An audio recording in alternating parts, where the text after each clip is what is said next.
no, nga nag-ingon diri, and all the people went their way to eat and drink, to send portions and rejoice greatly, because they understood the words that were declared to them.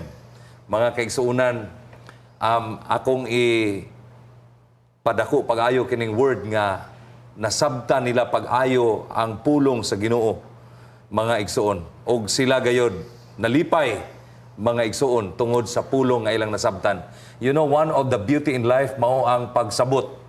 Og sa diha nga tao makasabot, diha nimo makita, mga kaigsunan, ang kalipay nimo nga imong naangkon nga sa dihang imong nasabtan ang usa ka butang, labi na gyud alang sa atong kaluwasan, alang sa atoang pagbag-o o sa atong kaayuhan.